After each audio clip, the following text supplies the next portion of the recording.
Oh, wait a minute. All right, we are live. It is Talking Preps. We're still getting kind of set up. We're not quite there yet. Sam has late practice, so I don't know if he's going to be joining us or not.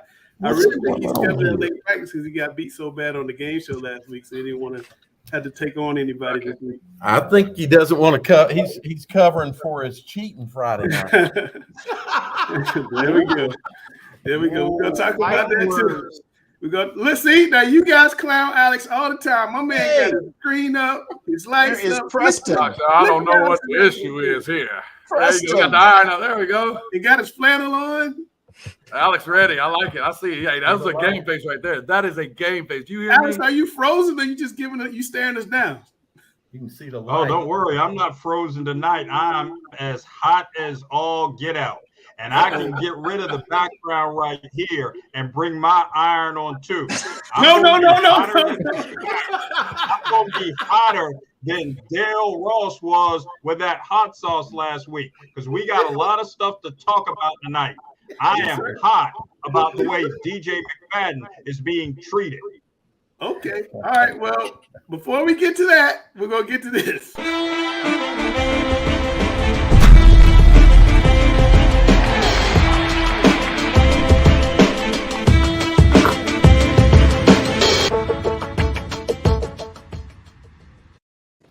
All right, it's time for rapid fire. I'm not even going to play the theme music so we can get right to it. Dale, local schools responded really quickly to Hurricane Ian this week. CMS had always not been quite as nimble as that. They would be waiting, and sometimes they get to a point where they couldn't get officials because they waited so long. Got to give kudos for Erica Turner for this, yes or no? Oh, yeah, this was a shock to me that they responded this quickly. They usually wait until Tuesday or Wednesday to make this kind of decision, so good move. Yeah, absolutely. Gary, what do you think? Because you've been part of that, waiting, and then finding out you have to play Monday. I think that's the advantage of having a former coach in a school that knows how these decisions need to be made, as opposed to coming, from up top from somebody who's never coached before. Right. So I think she did an excellent job making that decision. Yeah, I thought that was phenomenal. Chris, I see you nodding your head. You want to jump in there? No, I couldn't agree more. I'm extremely impressed with the proactiveness of Erica Turner and her office in getting ahead of this, like you mentioned. Everybody wants to play on Fridays. Everybody's a traditionalist, and you want to play the football Friday nights. But these schools are businesses. These athletic departments, they need to make some money. You play in a rainstorm, ain't nobody going to show up. And all that. By the way, let's not forget about player safety. I mean, you don't want to risk players, cheerleaders, ROTC personnel, whoever getting injured in the storm. So let's play the games early or play them on Monday. But I applaud her 100%. Yeah, a lot of schools had homecoming this weekend, including Catholic and Chase are two to come to mind. And you have homecoming on Friday night in the rain. It kind of, it's a bummer. You want to have. I think West Charlotte has homecoming too. You want to have homecoming in good weather where everybody can come out, get in the cars, ride around the field, and wave to everybody. So I thought that was really good on Erica Turner for doing that. She jumped on that really quick. Gary, Malik Creek coach Ralph Hammond was murdered, unfortunately, last week. They had a ceremony on Monday. A lot of people came out, had a balloon release. How big of a shock is that for the community? Oh, it's tough, especially for teenagers, because sometimes, you see big kids, especially big Malik Creek kids, and we forget they're still children. And they probably haven't experienced a lot of death in their life. And, he's just with them one day and gone the next. That's rough for kids.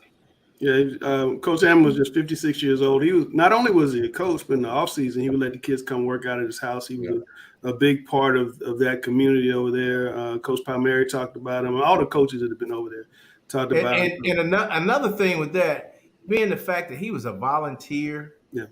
Volunteers don't get paid in CMS. They do it out of the goodness of their hearts. That makes it doubly sad that somebody who didn't have to do something gave of their time like that to be taken away so soon is tragic. Yeah, Chris, I see you nodding your head. Oh, yeah. I mean, I didn't even really know the coach other than my name, but I just have to agree with what Gary's saying. Traumatic events like that tend to stay with these young people. They'll remember them forever. And, they'll take away the good times, especially those who've had a chance to work out with him. But I just can't imagine the struggle and just the sad feelings that whole community is going through. Yeah, well, and I commend Malik Creek for how quickly they put together the memorial out on the field. There was a lot of people out there. I thought it was really well done. I saw some of the videos. They were on Instagram. People were tagging me in them. I appreciate you guys doing that as well. So I thought that was wonderful. Cameron, you were at the Huff Chambers game, and we weren't going to have this as a topic, but you readers were saying viewers were saying you wanted us to discuss. You were at Huff Chambers. What do you think about Huff and their young defense? Shutting down Chambers like that. I mean, top 2, top 3 defense in the state. They are well oiled. They're a well oiled machine, and I don't think there's a defense. I mean, maybe one thing that a lot of people forget is that Chambers on defense held the Huff offense to 7 points too. The difference in that game was simply a kickoff return and a safety. But those 2 squads right there probably have the best defenses in the state. They are very solid. Kings Mountain a close third. Gary, what do you think? Kind of echoing what Cameron said. Both offenses only scored 1 touchdown. And like we all mentioned, that special teams would probably be the turning point. And Huff ran the opening kickoff back. And I think that was the game right there. It was a slugfest the rest of the night. Huff got a safety late in the game. But the special teams was the turning point, and that happened on the first play of the game. They ran it back all the way, and Chambers was playing catch up the rest of the night. Now, I think that was Huff's 4th straight win in the regular season, Gary. But in the playoffs, it's been reversed, and we keep Chris is already nodding his head. I'm going to come to you, Chris. In the playoffs, it's been reversed. Do you think Chambers could reverse this again if these teams were to meet the playoffs? Yeah, I think they can. I don't think Huff ever comes into that game lacking confidence. They just haven't finished in the playoffs. And because they had a big lead last season in the playoff game, and they blew it in the last 3 or 4 minutes of the 4th quarter. So, if things play out the way we expect it to, the next game will be at Huff, since they have the tiebreaker right now. So, once again, it could go either way, but that's one school that's not intimidated by Chambers. Absolutely. Guru, what do you think about this? Well, if I am Chambers, and we're just going to predict that they do match back up in late November, and it's a playoff game, I think Chambers would much rather be on the road going to play at a Huff. I think that bodes better for them. But talking about Huff just having to find a way to get over the hump when it comes to those big playoff matchups, predominantly against Chambers. It kind of reminds me a little bit of those mid-2000 Mike Newsom-led Butler teams that, for a couple years in a row, they just they looked to be the better part. They matched up against those TK-led Independence Patriots, but just couldn't quite get over the hump until they finally did. And I think that's getting close to where this Huff team is. They struggled to get there, but I think whenever they do finally learn to win that big game, I think you'll see some big things by them Huskies. Cameron. Yeah, the Chambers team seemed to be playing a little banged up. I noticed Anshawn came off the field, had an ankle injury. Braylon, Zion Booker, they were cramping up. So I think, they play again, come late November. I think it could go either way, but I think offenses will probably find their stride in that, game come November if they do play again. I think if they do play again, Chambers has to get the ball into their best players' hands, and KC has got to touch the football. Dale, you were KC was playing hurt. Don't forget that, 5 to 7 years ago when Huff beat Mallard Creek in the regular season, when Mallard Creek was in the midst of their, state championships and owning all of Mecklenburg County, and Huff beat them in the regular season, but failed in the playoffs. So it's not been an uncommon thing for them to win against a rival like this in the regular season and then lose in the playoffs.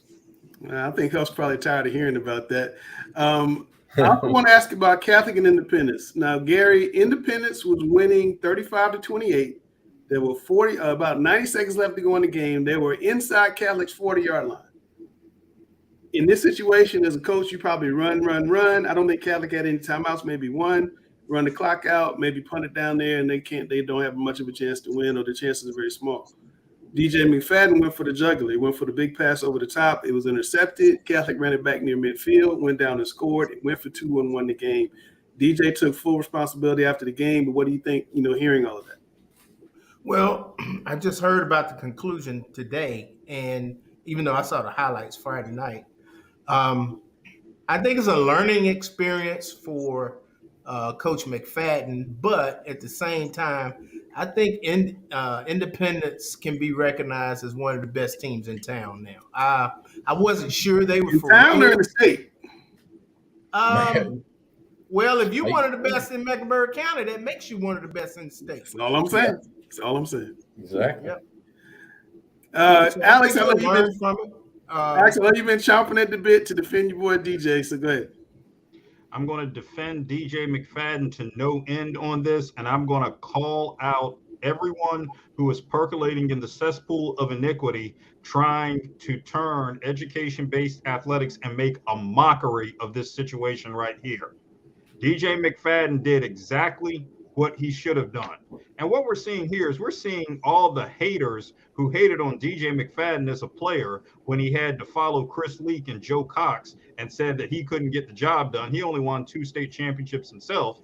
So all the haters who hated on DJ McFadden as a player, why don't you just go back into hiding? Because you're hating on him as a coach at the same time. DJ McFadden did what his team does well, and he put his players in a position to do what they do well. The saddest thing about all of this is everyone wants to talk about what they perceive was a botched call. How sad is it that nobody here has been talking about the fact that Landon Herzberg, anyone know who Landon Herzberg is? No, because nobody's talking about the fact that he made a play to intercept the pass. No one wants to talk about that. No one wants to talk about that once Charlotte Catholic got the ball back, that they made plays to score. No one wants to talk about that Charlotte Catholic made a play on a 2-point conversion.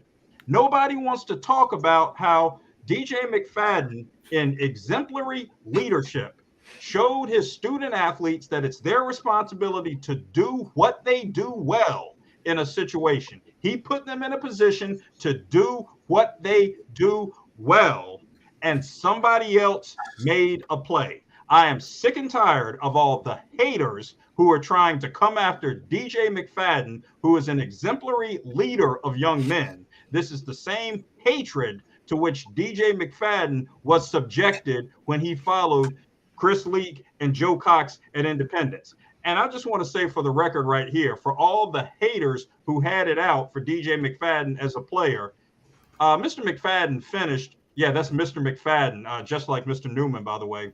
Mr. McFadden finished his high school career as a player with 2 state championships. And he was 32. So all those haters who were out for him back then as a player and are now trying to do it as a coach when he actually showed exemplary leadership, 2 championships as a player, Independence is on its way back under DJ McFadden. Well done, Coach. Chris is back in the chat, so he feels like he's at a revival. Go ahead, Cameron. I mean, I don't think, Alex, that it's anybody hating on him. They're probably questioning his play call. I mean, why not run the ball? There's no need to make a play on the ball and to make an interception if they're running the ball. So I just say run it, and that takes that out of the equation. I'll tell you why he didn't run it. I'll tell you exactly why he didn't run it. And Chris will remember this game. It was sometime back in the early 2000s, one of the last Richmond Scotland games when Mark Barnes was the Scotland coach. And we'll go back to that Richmond Jack Britt game too. But one of Mark Barnes' last games. Uh-oh, we lost Alex. Well, yeah, now I'm gonna jump in where Alex is going, and I'm gonna say this. Nobody is at those practices during the week. We're not there. And got a turnover. It's the same thing that Jack Britt in the 2008 state final. All they had to do was run the clock out. They got a fumble. Richmond wins the state title. You can't second guess those things, particularly when teams do what they do well. And DJ McFadden put Independence in a position to do what they do well. Kudos to Coach McFadden. Yeah, and I want to jump in. I want to jump in here too. You know, nobody else is spending time at the practice fields like he is and that staff. Nobody's watching the film. They know that that's the coaches. They know what those players can do and what they've done in practice all week. They know what they're capable of. Now, sure, DJ McFadden might look back on it in hindsight, being what it is, 2020. He might think, man, I'll do something different next time. But you can better dadgum believe that he's going to take this with him, and years from now he'll go back to that, and it's going to be a learning moment for him. And you talk about Independence being on the precipice or the verge right there, being a top 10 team. I think DJ McFadden is showing every week that he is, one of those next level coaches that we'll be talking about for the next 10, 12, 15 years, however long he coaches. And I think that this one game right here may be that one shining, defining moment that pushes him on forward to big, big things. Dale. Okay, so I've known DJ longer than anybody. I've known him since a freshman at Olympic, and I love the kid, and he knows that. I'm not hating on him. He made the wrong call. He will learn from this. DJ's that kind of coach. He's that kind of person. I understand what he was doing, and I don't disagree with the motive for what he was doing.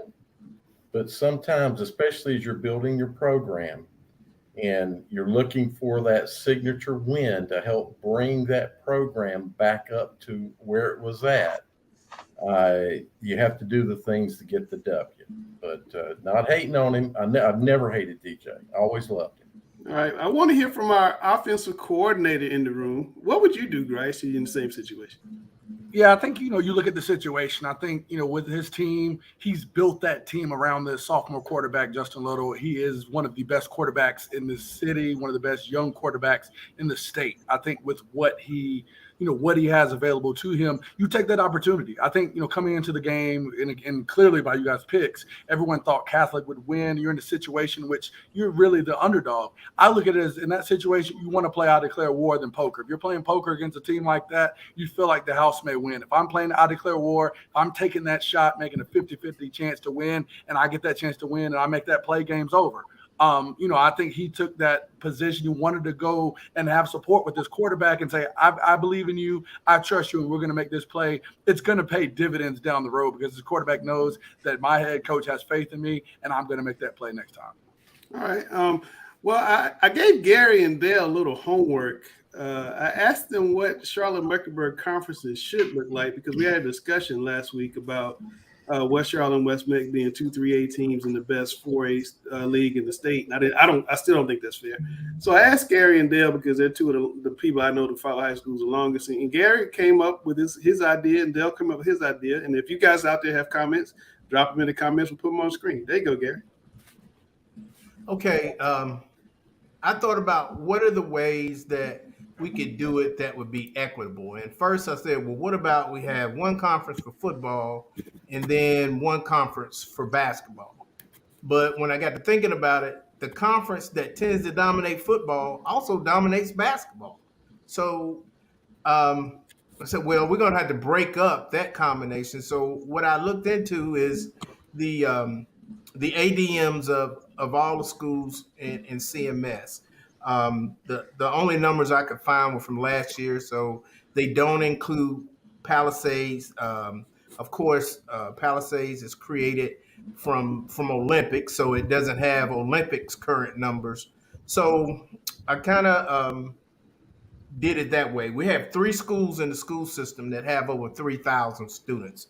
That would be Audrey Kell, Myers Park, and South Meck. So I put them at one in each conference. And then we have about 7 schools that have between 2,000 and 2,500 students. So I took 2 from each out of that 7 as best I could and put 2 in each conference. And then we have about 7 schools, including Charlotte Catholic, that have 1,500 students or less.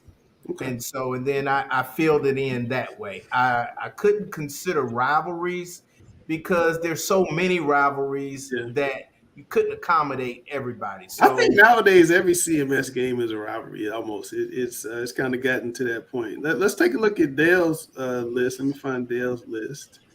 Because Gary's. Wait a minute. What did I do with Dale's? I hope I didn't lose it, Dale. I don't know. You just had it up there before we started. I know, and I can't find it right now. Hold on a minute. Well, what do you guys think? Well, I got Dale's. Wait, I was just about to ask you guys which I found Dale's. I apologize, y'all. It's live TV. Here we go. There's Dale. So the way Dale did his was, I figured the way that our playoffs were done in the past with split playoffs, that was done for equity based on ADM. I think we all understand and believe that ADM should, schools with similar ADM should have similar capabilities or ability to be as good as each other. So I did mine solely on ADM, highest ADM to lowest ADM. And I didn't do any shifting of putting, one of the largest in each of the conferences. Conference 1 is the top the top ADM schools. Then the next largest ADM for the next one. I had to guess at Olympics because, again, like Gary said, we don't have Olympics numbers. We know they were one of the largest schools, not only in the city but in the state. So we figured they're going to fall somewhere in that second conference. And then the third conference is again, I'm just going by ADM, the next largest ADM down. And that's the way this ranking goes, is based, or scheduling is based on size of schools. Now, I will only say, I think that Conference 1, there's going to be some upset coaches because a lot of people aren't going to make the playoffs every year. That Conference 1 is the SEC West. Yeah, that's pretty rough. Cameron, what do you think? Yeah, just to kind of emphasize that, you're looking at powerhouse in that first conference. But how do you know they're going to be a powerhouse? Independence used to be a powerhouse. Yeah. Then they went to not being a powerhouse. So they're still a good team this year. A powerhouse next I love Conference 3, though. I will say that. I love Conference 3. I think that's a really good. I think Conference 3 is even a little. Charlotte Catholic wins that conference. Hey, Grace, don't be quiet, Grace. Go ahead. I hear you. No, I think the tough thing about this here is, especially if you're dictating, by your conference making the playoffs. Again, if it was just open, the best teams based on strength of schedule and things of that nature, maybe they would be okay with Conference 1. But Conference 1, you literally have a situation in which you have playoff deserving teams that wouldn't make the playoffs. Yeah. Conference 3, you have a faction of parents banding across Charlotte to petition against Charlotte Catholic in that Conference 3. Hey, you want to unify the city together? You got everybody from Palisades to West Charlotte, West Berry, banding to get Catholic to hell of their conference. No, every one of those schools, with the exception of Rocky River and Palisades, have been in conference together for years. Bryce, also remember West Charlotte and West Mecca 3A. So no, I agree. They won't be in the playoff conversation with Catholic in that conference. Yeah. That's why I like that conference. Be happy with that either. What sport does Catholic not win the conference in that Conference 3? Basketball. And 15 others they win. But they've been in a similar conference, and they were wanting an Olympics. If Sam was on the show, he'd be getting hot right now. Right, Sam would like that because it puts him into more equitable. And guys, I'm gonna make a prediction. In the next realignment, West Charlotte won't be 3A because that school is gonna fill up. Right. If you've seen the progress going on down by West Charlotte and the people that are moving there, their numbers are getting ready to increase. Don't give out Sam's secrets now. He told us one more thing: those conferences need to be realigned every 2 years. I don't disagree with that. I don't disagree with that. The Charlotte changes so fast. I like it. Cameron, you get the last word here. Well, yeah, if you mind putting Dale's list back up really quick. And I just got rid of it. Oh, Lord. That's going to take less than 5 minutes. I know, right? Well, it's okay. I think I can remember. I think Butler wins Conference 2 in football, like year in, year out. Butler would probably win that conference the majority of the year. You can't say anything in CMS year in and year out because schools change. Power shifts in CMS. That is very true. On the south side, it's been pretty level, though. I think for basketball, Conference 3 would be pretty interesting. got Harding and West Charlotte. I really like Conference 3. I really do. I mean, I hate it. and I like some of what Gary had up there too. But I don't like it the way it is. I like Dale's. I'm not too. sure I like the SEC Western Conference 1. Yeah, I like Dale's too, though. So I think if you can mix Conference 1 and 2 together, leave Conference 3, I think we Yeah, but see, again, I still believe power's going to shift. You're going to see the Huffs and Mallard Creek one day and Chambers not be the powers that they are. But That's I mean, going that to happen. day ain't going to be right now, though. I think that's It's going to happen. It may happen in the next 2 years. Chambers will not be one of the top teams in the school in the series. I don't think it's going to be in the next 2 years. Right. It's not going to be the next 5. They're pretty People were saying that about Mallard Creek when they were in their run, and look what happened. They're on the way back, though. And last year was arguably the quote unquote worst year, and we still freaking beat Butler and made it to the dang final, third round of the playoffs. So if that's a down year, that's probably gonna be the lowest year. That's not bad. That's not bad. But look, guys, speaking of games and calls and whatnot, there was a call at West Charlotte West Meck last week that potentially cost West Meck a playoff bid. First quarter, a 0-0 game. West Charlotte threw a pass at the goal line. There was a clear incompletion. Maybe not from where the referee was looking at. Obviously not from where the referee was looking at. But the game ended 7-0, and West Charlotte got the playoff bid. West Meck didn't. Had a chance to talk to both coaches. Sam's not here, but did talk to him on Sunday. So I'm gonna play that for you. Then we're gonna react. Yeah, well, we saw the play in real time in the first quarter, and of course it's early in the ball game, so we try to dispute it. We try to talk to the refs. They kind of dismissed us. Didn't really give us an explanation or anything until after the kick, after the PAT. Even after the PAT, they really still didn't give us a whole lot of answers. Their biggest thing was go review film and submit it, for a review. So that was their thing. They kept it moving. It was so early in the ball game that it was a bang play that happened. So we kind of just kept moving forward. We still had it in the back of our minds, at the end of the game. So we quickly reviewed it once the game was over. We went and looked at film and we reviewed it, and we called it again. So it would have happened maybe in the fourth quarter. We would have made a bigger deal at the moment because it was the first quarter. We knew we had a whole ball game to play, so we kind of just kept it moving. Yeah, but the official that would see that was actually in the middle of the field, so it's actually tougher to see. Okay. This is a corner angle view. Yeah. So like right here, the only way you'd be able to see it would be in a corner view. Like I honestly didn't see it until they posted it.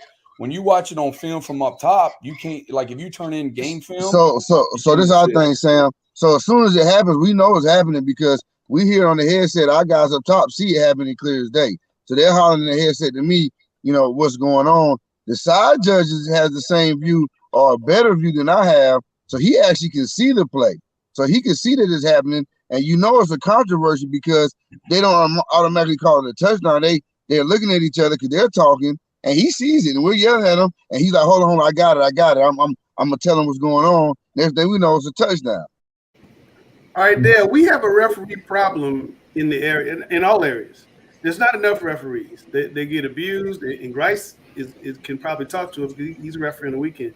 They get abused, they're underpaid, they're overworked.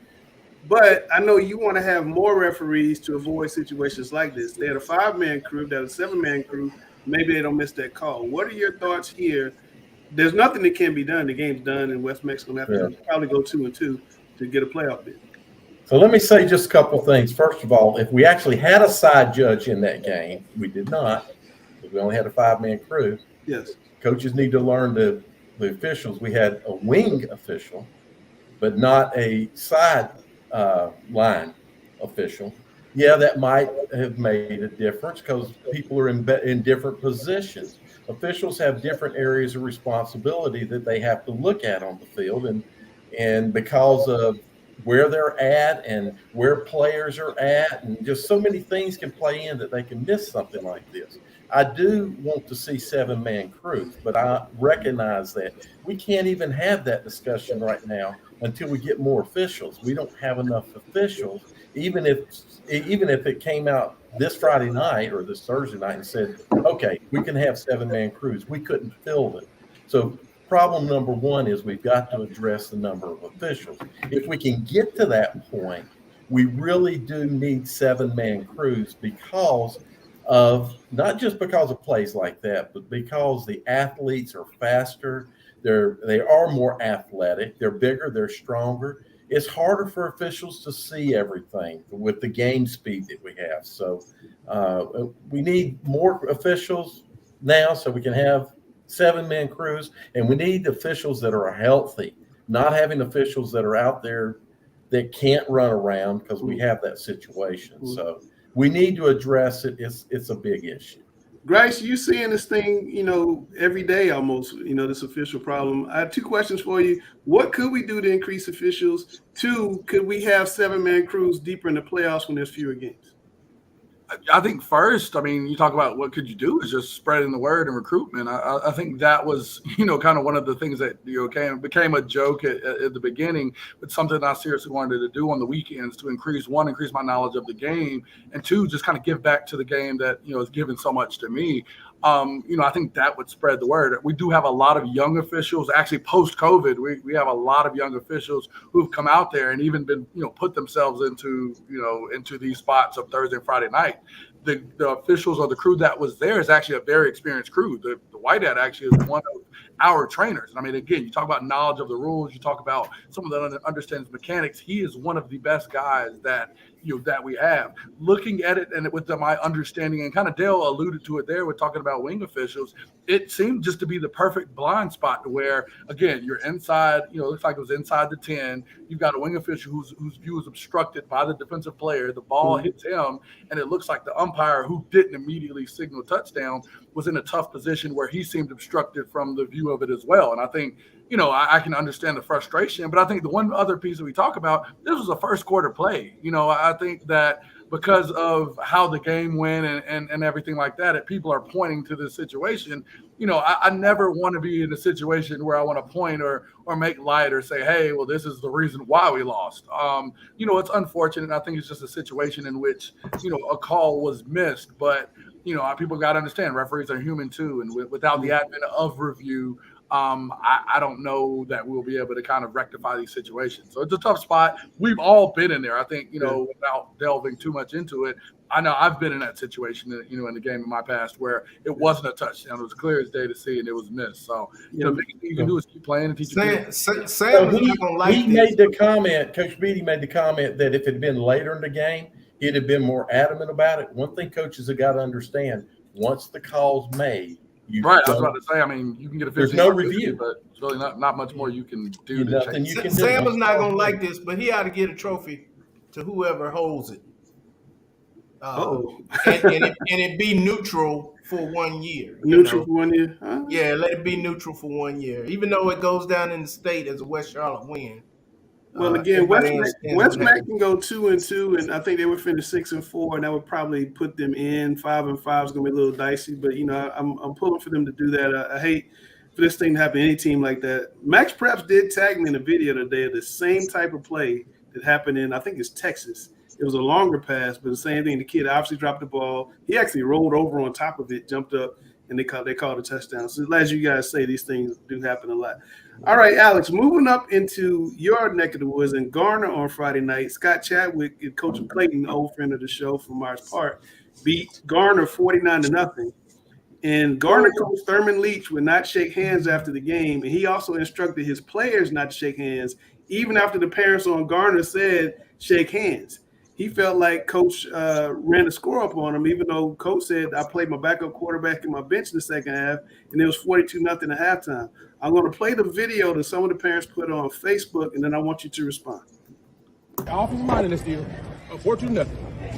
Sir, it's football. It's football. You guys got it doesn't matter. Y'all lost. It doesn't matter.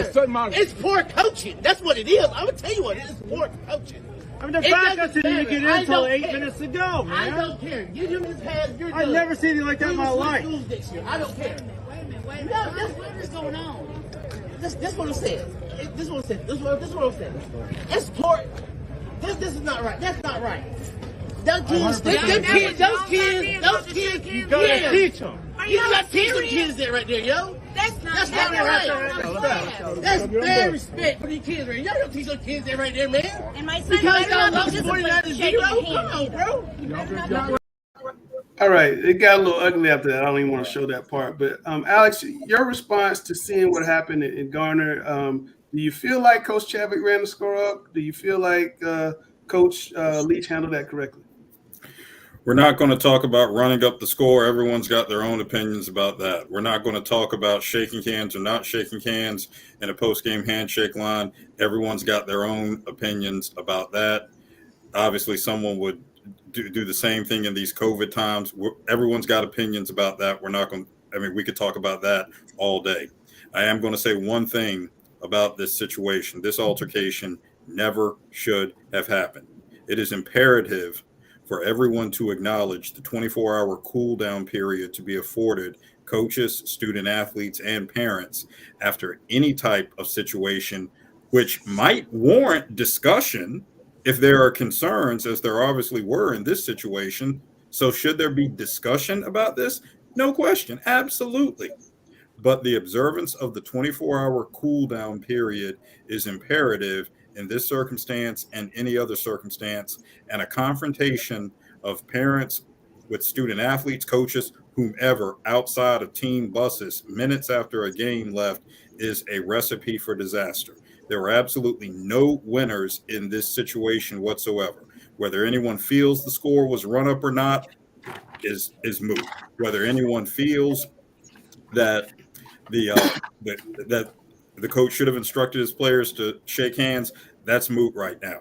Let's look at the requirement that it be imperative for there to be the 24-hour cool down period, and then we can sit down and hash these things out if there are concerns over whether it's running up the score, whether it's the example a coach is setting for players, whether it's how something was handled, whatever it is.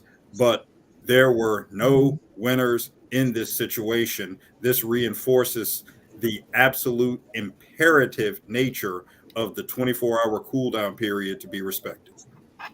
Grace. Absolutely not. The behavior shown by a coach was disgusting in my opinion, and I think he deserves at minimum a reprimand from the state. I don't care in what environment that you're in. I don't care what scenario. I've been a part of beating someone by 60. I've lost 70-0 on Saturday evening. We were the only game on TV. People, Twitter coaches I know laughing, kind of smirking at how bad it was. They intentionally scores being run up, whatever, what have you.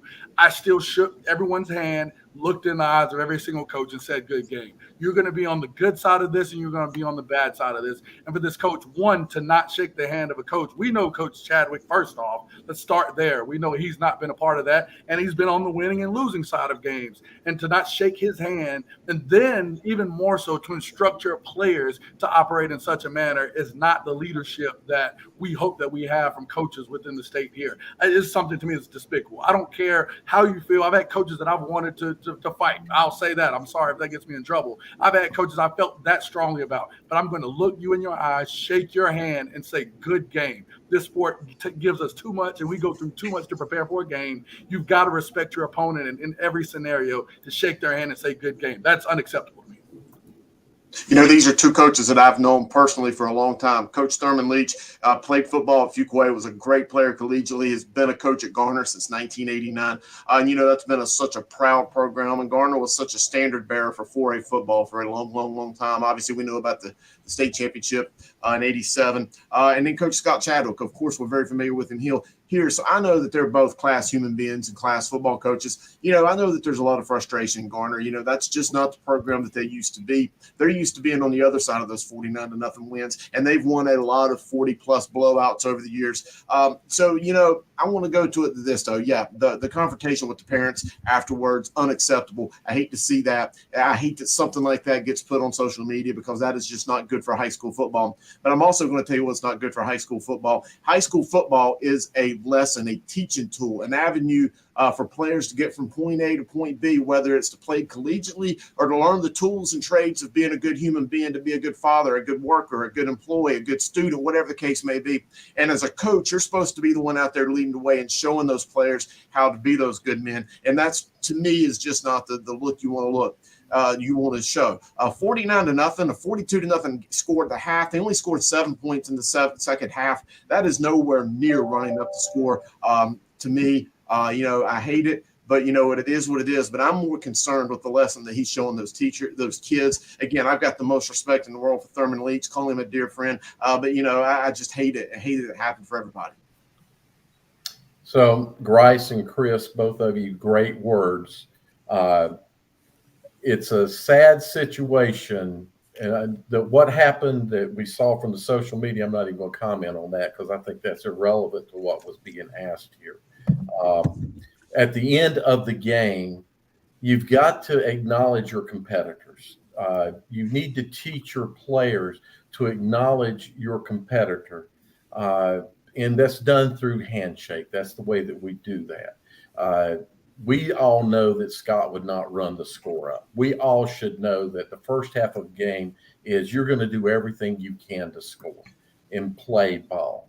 Running up the score is throwing for touchdowns in the fourth quarter and throwing for touchdowns at the end of the game instead of taking knees. That's running up the score. So teach the young men to be good, solid citizens and humans by acknowledging their competitor that they had a big battle with. Yes, they lost. It's hard to lose. But as a good person, you've got to accept losses just as well as you accept wins. And that's really the other two guys so far have just had great words. So I can't really say anything more. Totally unacceptable by the Gardner coach. He's practicing being a victim. And you don't want to teach your kids to be a victim. The only other time it's acceptable not to shake hands is if you've had several skirmishes that have led to personal fouls and it's being heated and you're trying to keep a confrontation from taking place with the kids, not with the coaches, okay, with the kids. You're trying to prevent a confrontation from happening with the kids. I've seen that happen before. But the coaches have to be the role models. They got to shake hands. So the coach from Gardner is totally wrong and acting like a victim. Get better. You don't want the score run up on you? Get better. Exactly. What did Tommy say about it's your scoring job. 49 points? You can only coach one team. But he used to be he used to always say, it's your job to stop me. So exactly. And I've seen him once on the opposite side of the state championship game. They lost to, I think it was 39-3 or something, 39-6 in 93. 39-6 to Northern Durham, 1993. Tommy shook hands and he took it and he talked to him. He took it like a man. That's the worst loss I've ever seen him take. All right, so that was rapid fire. It wasn't very rapid, but I want to let you guys have a little fun today. We don't have a game show since Sam is allegedly at practice. Allegedly. Sam's practicing for his next cheating move for this coming Thursday night. All right, so next up is Grice's Gems. We're going to find out who are the state players of the week.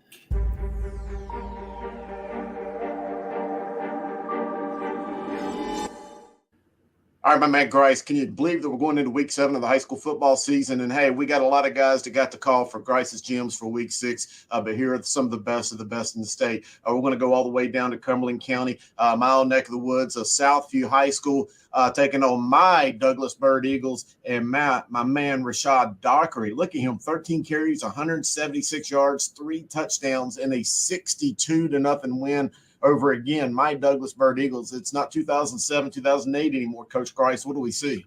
Man, hey, Guru, I had to do it last week, giving a Grice's Gem to someone that faced my team. Now we're having to do it with you, Guru, the team that faced a team that you previously manned the helm. Again, this kid was explosive in this game. I mean, you see the low carry count, you see the high yardage total. That's something we always look for in the Grice's Gems. And a big time, 3 touchdowns in this game, this big time victory. You got to give him the call here. I thought he was explosive. I thought, he got a lot of chunk plays with his yardage, and I'm happy to give him this Grice's Gem and rewards for a big time win. Man, and, having coached against Southview, knowing Coach Rodney Brewington the way I do, just watching him get downhill really quick, that's a staple of Rodney Brewington football right there. So, Rashad Dockery, a great job for him. Let's stay in the Sandhills area and go to Pinecrest High School. Jalen Morgan, Pinecrest had 22 carries, 154 yards against Richmond County. That was a barn burner, 30-27 victory for the Patriots. That was a big-time game. Before that, Richmond was 41-3 against Pinecrest. We know that's some big boy football, Coach. Oh, it is 100%. And I mean, of course, adding to the woes again of a tough rebuilding season for Richmond County, big time win from Pinecrest, 22 carries, 154. This was 30-27. This wasn't a blowout and a performance in that form or fashion. They needed every carry and every yard, like I say, for them to be victorious over Richmond County. I know they're going to celebrate this one for a good little while. You try to take only 24 hours, but a win this week for Pinecrest, they're really going to celebrate this heading into next week. So kudos to Jalen Morgan. Big time win for Pinecrest. Absolutely, and that's a big time win for Coach Nick Edens. He just took over at Pinecrest, coming over from Crest. So huge win for his early tenure there, leading the Patriots. Grimsley High School, we know that's one of the teams that Alex Bass is real high on with our rankings. Ryan Stevens, 10 of 12 passing, 254 yards and 2 touchdowns, plus rushed for a TD and a huge win over Northwest Guilford. That's a lot of efficiency. I know you're a quarterback guy, Coach. What do you see from him? Again, I like it. We always wondered at what they were going to do once Alonzo Barnett graduated. Ryan Stevens is next up. See a good little lefty. We don't see a lot of lefties anymore, but look at the great opposite hash throw off of the comeback route there. We see that he has the speed to get missing if he has to. Again, Northwest Guilford had a pretty quality opponent. Grimsley showed why they're the cream of the crop in the 4A Fight Club this year, and we see that Ryan Stevens is one of the guys that they're going to have to pay attention to. Love his ability to run and kind of get out of the pocket and extend the play. That dual rushing and pass threat. Look at that, staying in the pocket, though. He doesn't get out of the pocket unless he has to. Stayed in there, took the heat, delivered a strike to his receiver. So excited to see him, and we see a great reason why Grimsley is trying to head for some big-time football here in 4A playoffs. Yeah, 10 of 12 passing. That's a great high efficiency. I don't care what league you're in. That is big-time football. There's a reason he got to call this week. Let's go to Salisbury High School and talk about a guy who set a school record. Jamaica Wells became the first player in history to score 6 touchdowns in a game. Went 15 carries, 242 yards, and a 55-7 win over West Davidson. Hey, we're talking about a Salisbury school that had guys like Romar Morris, who played in the NFL, played for Carolina. I mean, that's a big-time school record to break. Definitely. When you've got a school, like you said, that has the caliber of players that they've had, anytime you're setting school records at a place like that, we got to give you the call there. Again, 15 times, 242 and 6 touchdowns in the game. Hey, Coach Trevette knows that you've got to beat the guys around you. 55-7 win over West Davidson. I think he's establishing that, hey, we're going to keep this thing rolling here. And I think we're starting to see that, Coach. A lot of new, a lot of old faces that we know as coaches, new places. They're leaning on some of their big talent there to really establish what they're trying to do and make things big in their area. Yeah, and hey, we've talked enough about offensive football. Let's talk about some defensive guys. Let's talk about some dogs. And this dog is more of a husky than a dog. But Anthony Walker, Huff High School, had a massive game, 10 tackles, 3 for loss, fumble recovery, and Friday 16-7 victory over the nationally ranked Chambers Cougars. Man, and look, he's so big. He got the call. We're going to bring him here on the stage, Coach. Oh, got to bring him again. He's a guy that we faced earlier in the year, was dominant in that performance as well. And we've got to show some of his highlights. Again, big-time game. Anthony, can you talk about going into this game? You're dealing with the mobile quarterbacks such as, Anshawn Bubba Camp. Can you talk about that mentality as you guys prepare for this game and what you plan to do? Yeah, we know he likes to run, so we just wanted to take that away from him earlier in the game, sending pressures. Just taking that away from him so he can't throw the ball on the run, so.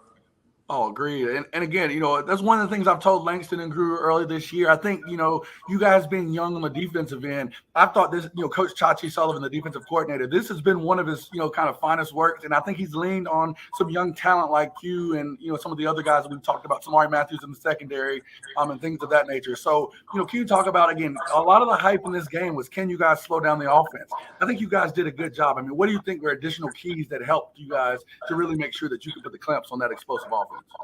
Just film study and the way we prepare. I feel like the way we prepare, like I said in the interview last night, well, it was Friday night, the way we prepared, I feel like is the best in the nation. So I feel like our film study, as the coach's film study, our film study, I'm saying we'll watch film as a team. I just feel like the way we break it down is the best ever. So. Hey, Anthony, we've started to see upwards of 2 games every year seem to be played between Huff and Chambers. I mean, this has kind of become a staple to see a big-time game during the regular season. Last year was in Memorial Stadium, and then again in the playoffs. You talked about film study. I know that Coach Jenkins has got you guys looking at the right things and doing the right things on the field. But what is a game like this at a stadium like at Chambers? The crowd was electric, a big atmosphere. How does a game like that maybe prepare you guys for a playoff game against them? And again, maybe before an even hostile or more rowdier crowd in November, December. Well, like you said, they have a great environment, so prepares us for that. They're a great team. They're a great football team. So the way they play prepares us for way more competition.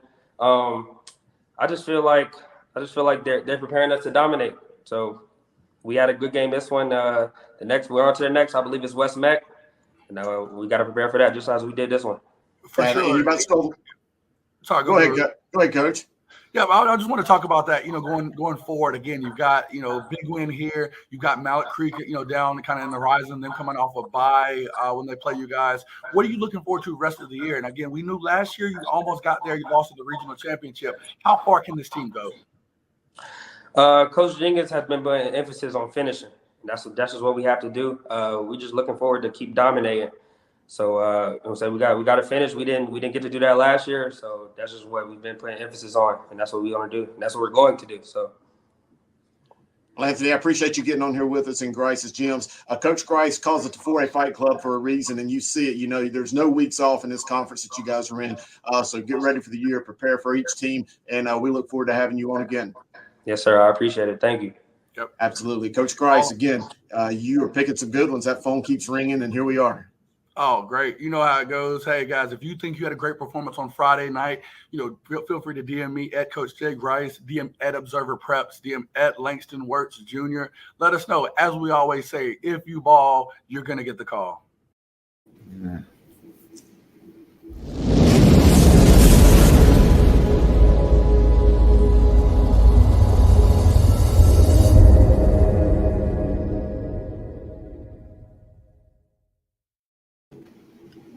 To protect the integrity of the sport and further promote optimized safety of student athletes, it's time to eliminate the 8-quarter rule beginning in conference play. I'm sick and tired of the way the 8-quarter rule is being abused by too many schools who do not need to be moving up players in 8-quarter circumstances because they already have enough student athletes to fill separate JV and varsity teams.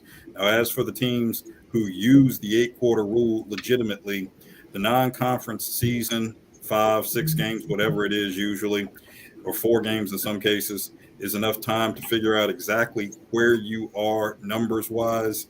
And at that point, prior to conference play, make a decision that you're going to go varsity only or you're going to go JV only in the name of safety, and move those kids accordingly, considering the numbers you have, the ages of your players, and those details whatsoever. The 8-quarter rule has turned into a farce because of how it's been misused, and I'm sick and tired of seeing schools that are misusing it all the way around. The conference season, by that point, enough time has passed to figure out if you need to go varsity only or JV only. You get it done in the name of safety. Down with the 8-quarter rule. Alex, I agree with you, but I'm going to take it one step forward. Let's not just talk about conference play. Let's either eliminate it all the way or eliminate it with some very, very close stipulations, maybe 1A, maybe some hardships there that maybe have to be approved. I don't know. I don't want to get in the weeds with that. But we have seen schools abuse this 8-quarter rule since the inception back around, I think it was 2002, 2003. I remember coaching when it came out. We thought it was a big deal, but it turned out to be a joke. We have seen schools that have had to forfeit entire seasons. We have had a number 1 ranked 3A school back about 7-8 years ago who would have been 11-0 who had to forfeit the entire season. They were using the 8-quarter rule. Oh, hey, let's say this. They were using the 8-quarter rule to play juniors on JVs to make sure they were dominating on Thursdays as well. So I agree with you, Alex. The 8-quarter rule is a farce, and I think it needs to be completely overhauled, or even better, let's just get rid of it. You guys sound like rich people talking to poor people, telling them that they just save more money, they'll be rich. Again, you're talking for a lot of these schools. You keep giving me number 1 and all these top teams. What about some of these smaller schools? We talked about post-COVID, how people were struggling with numbers, which that hasn't gone away. You have so many more schools that don't have than have, and you're in situations where you've got programs that, in order to play games on Thursday night and make sure they have enough depth on Friday, they've got to make sure that they have enough players. They've got to use this 8-quarter rule. For varsity, when I was at Hopewell, we had 6 offensive linemen that were exclusively varsity. So we had one guy go down. We had basically had nobody to help support. So with this 8-quarter rule, we just moved 2 guys. Just having some sort of depth that we wouldn't have in a normal program. The 8-quarter rule allowed for us to do that. It's not necessarily that we needed these guys to play multiple plays or that we were trying to be dominant. But like I was at Hopewell, and like a lot more programs are, we're just using this to survive. And for you guys doing this, sure, for these bigger programs, it might be good not to use. But for a lot of programs out here just trying to make it work, you're crippling them in an order of just looking at what's helping the better programs. Totally agree with Grice. I think it's, offensive lineman, that situation is relevant, but I think more than anything is quarterbacks. If you only have one quarterback and one goes down, and you need that extra guy to bring up just in case, because that's the one position that you can't just throw somebody in who's never played it before. You can move a guard to tackle or tackle to guard or inside linebacker to outside linebacker, corner to safety, vice versa. But quarterbacks need to be able to be eligible for the 8-quarter rule.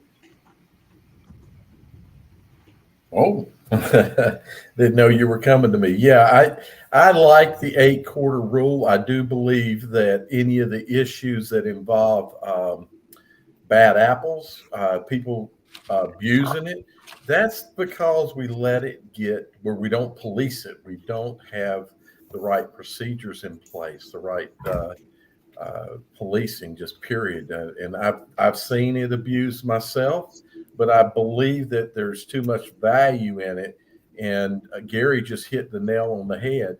The teams that don't have a backup quarterback, that's a great position for it. And instead of moving that kid up to varsity, you're potentially killing his potential to develop by playing JV time. And that's the reason of the 4-quarter rule. Let him play there. And then if he's needed on varsity, he's able to be brought in and be played. Police it better. That's what needs to happen. All right. Well, we're going to leave it there. I think that's an interesting discussion. Chris even thinks we should go to 8-man football in the 1A class and have a full-out bracket. That could be interesting too. Sam isn't here tonight, but he's been wanting to do this thing called Frontline Warrior for some time now.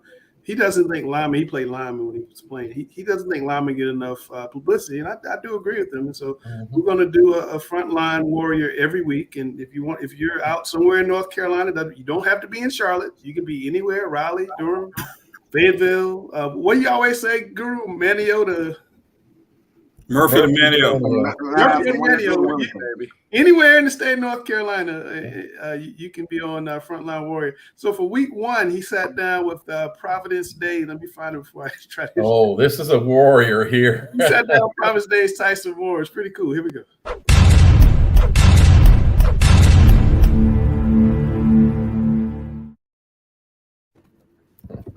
I know who it's wrong. That's my fault. My fault. It's live TV.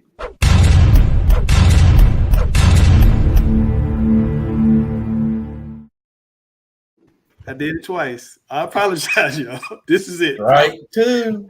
I promise. This is it. This is.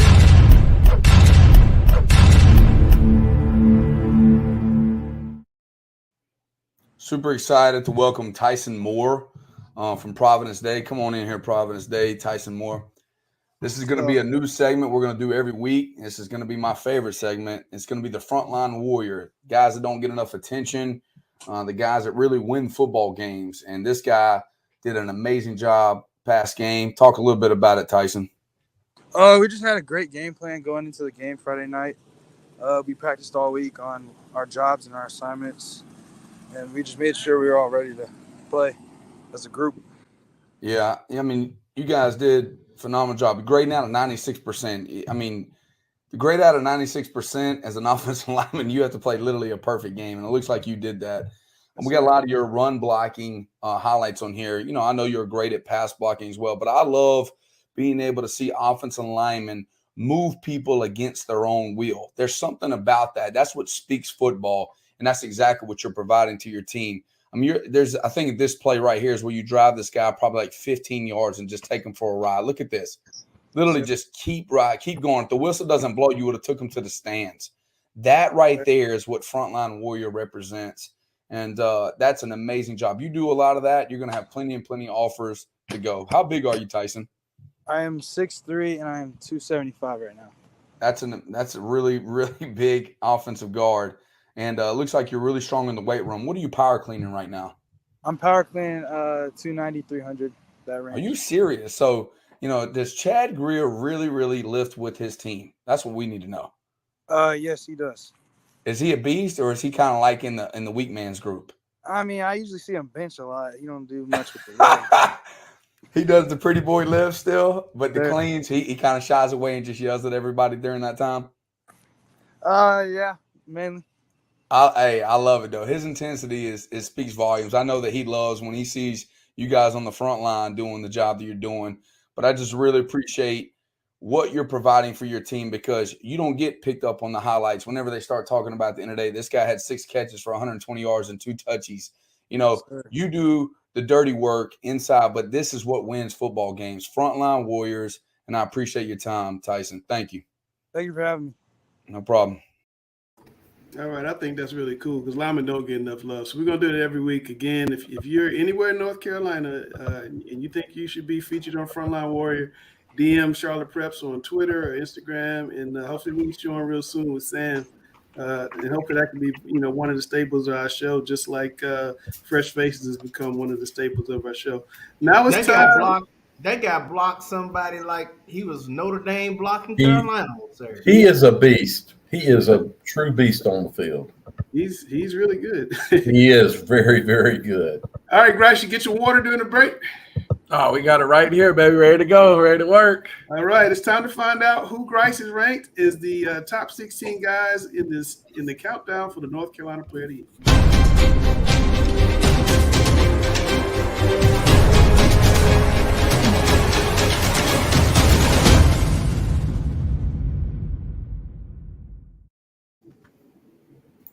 All right, we're going to start here on the bubble. So you'll see some familiar names here. Tyreek Samuel out of Eastern Alamance remained on the bubble here. Zarian Jackson Bass, the defensive end from Chambers. Again, big-time performance by that defense against Huff. He's kind of climbing up here on the bubble as a guy that we're getting close to the consideration in that top 16. Chris Culver from Maiden. Again, another guy that, reached out to us, make sure that we were aware that he's wait, hold on. Yeah. Chris, I want you in there. I just don't have enough pull. It's not me, man. It's not that. Again, Chris Culver, again, 25 catches, 654 yards, 9 touchdowns. Also has 4 interceptions on the defensive side. He's very close. Again, a guy that we know and we consider. But as we look at the top 16, we'll point out some guys that are having big time years to start out. Also, finally, Logan Wright from Dudley. Miss Noah Rogers there from Roseville, having a big time year on a bye week, I think this past week. But again, 11 catches, 307 yards, and 6 touchdowns. Not shabby. We know he's a big time guy. I think with the issues with some of these guys, and we're seeing it, is that it's a production from the fact that either they're on really good teams and not getting a full 4 quarters, or you've had some guys that have also had some injuries, as you don't see, Casey Conception, who's around here. But other names that we were in consideration, the AJ Sirianni kid from Community School of Davidson. 8 touchdowns the other week. It's crazy, yeah. So, we got a lot of guys that were there. Again, Bubba Camp, we know, is right around there as well. Will Maudlin, Bartlett Yancey quarterback, along with Jalen Neal, his receiver. You've got some guys that are just really putting some numbers up, but I don't think there's enough yet to crack into this top 16, which we have some really good talent. Like I tell people, if we put out a top 50 at North Carolina, you'd see some amazing names that I think that are going to go on and play Saturdays. Maybe you'll even see some of them on Sundays. Absolutely. Before I put up that list, I want to give a shout out to a guy who has been on the list earlier this year, Christian Hamilton of Hickory Ridge. He's going to get his All-American jersey tomorrow. He's going to play in the National All-American game, the one on NBC. It's played down in San Antonio, so that's a big deal for Chris. Congratulations to you. Kudos. And that's the thing, even with a kid like that, I think some of that has been production, but he's still, watching film of him, he still has that get up and go burst. I've been watching him a little bit this week as we prepare for A.L. Brown in that game. He's explosive. So kudos to him. We got a new number 1 here, Grace. I'm sorry? We got a new number 1 here. We have a new number 1, and that's Jalen Alexander Rayner out of East Forsyth, the Arkansas State commit. Again, had a big game, over 500 yards of total offense last week. It just really vaulted him up to the top. We had Mason Fortune on a bye week. Really didn't. Of course, no change there with him. Dalen Lee, of course, had a big week last week as Shelby is going, of course, into their dominant conference play. I think he had over 200 yards with 4 touchdowns. Jaden Davis the same. Again, I think we're QB heavy, but these are some QBs that are providing some great performances. And honestly, if you look at Jalen Alexander-Rayner, he to me is like a Lamar Jackson do-it-all running back. Heck, if they had someone to throw him the ball, he could be that guy to throw the ball as well. But getting into the 5 through 10, Cutler Adams is averaging 200 yards, per game. He's a guy that's putting up big numbers in the western part of the state.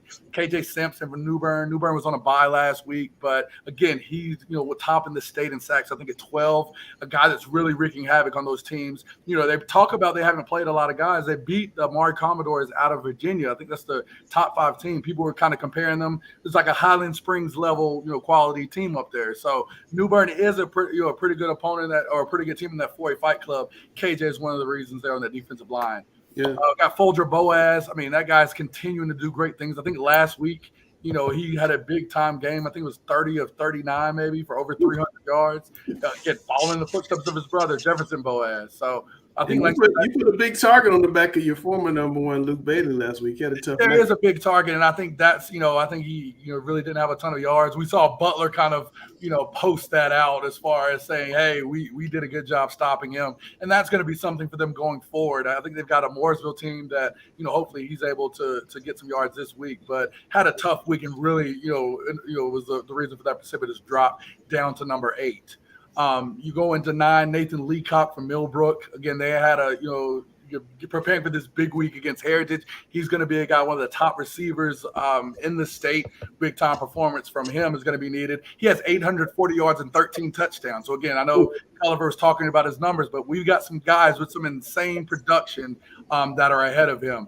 You look at Tad Hudson. I think Tad's having one of his better years. He's even struggling with not really getting the chance to play 4 quarters or playing against extremely tough defenses as he had this past week. I think he could be higher. Black Bradley Brown here out of Lee County, one of these backs from the east that's emerging. 1,264 yards, 14 touchdowns. Another guy averaging 200 yards a game, 8.6 yards per carry. Javaris Green, which we may talk about a little later, 751 yards, 12 touchdowns, averaging 150 per game. And then you look at some of the names that we've seen that are familiar here, rounding out as far as David Hobbs from Robinson, the beast of a D-line, one of the top recruits in the state. Marquise McCombs, who had video game numbers last year, still putting up some yards, but Chase is 5-0 and really shutting people down. So his production, I think, is hampered by their success.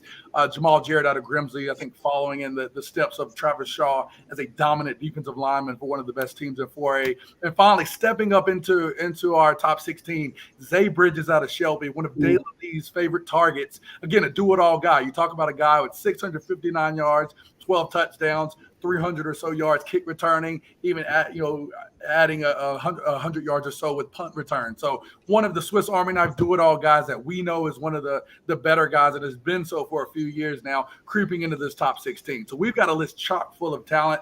I think that these next few weeks as we get into some big-time games, is really going to shake up our top 16. But no, not going to be 16 for too long, Gracie. You got to start tearing that thing down. That's where it's going to be really tough. We can't keep 16 all year, sir. You got to start. I know. A few weeks we're going to get it down to 8. All right. We're going to cut it down. There you go. You heard we're going to cut it down a couple weeks. All right. Chelsea's not here, but she did get a chance to sit down with Audrey Kell's Joshua Clemens. Joshua wants to get his pilot's license, and he also is talking about the big game coming up on Thursday night with arch rival Audrey Kell, which should draw a little bit of a crowd over the microphone.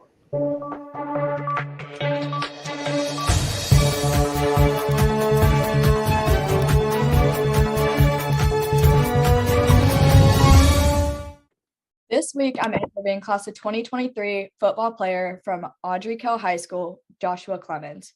So, Josh, last Friday, you guys kicked off your first conference game against Palisades. You guys went 48-0.